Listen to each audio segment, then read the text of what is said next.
I think clerical admin staffing can sometimes be overlooked as like an easy position to fill, or maybe they don't need it until the work starts to pile up. And that's when maybe you're a senior VP somewhere and you just lost your administrative assistant and you think you can get by without it. And then the work starts to pile up. And that's when you typically are kind of in a 911 crunch of getting someone to do just the very simple things, whether it's data entry, responding to simple emails, even if you have a front desk area, managing those that are coming in and out of the building. It sounds simple, but it's so needed and you don't realize it until you don't have it. So that's when they're typically reaching out to us for a 911 of, hey, we need this administrative assistant support right away, whether it's a very active office or a not so active office. So it's your first point of contact essentially to any form of business that you're operating. And it's a very highly simple position, but very much needed if you don't have it. As far as need in a clerical or an administrative assistant position, each client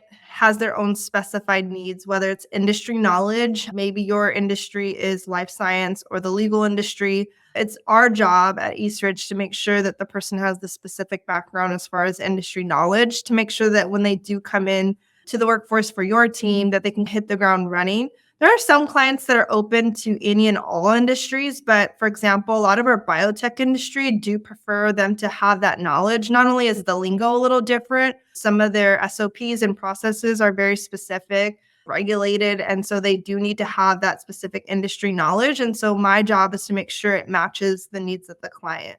What happens if they don't have the industry knowledge? There's a couple of things. Either the client's more open to sharing and teaching them, but a lot of the times when they're coming to a staffing firm to help them with that role, it's because it's a 911 need. And if they have the industry knowledge, they can hit the ground running a lot quicker and they're just really learning their processes. But as far as having the industry knowledge, you're going to understand the lingo. It's not going to sound so foreign to you. It's going to sound more familiar. It's like having someone head into the medical field, into a hospital versus maybe they worked in a law firm. It's very different. And so having that industry knowledge is going to already put you a couple steps ahead versus having to learn the entire position from scratch.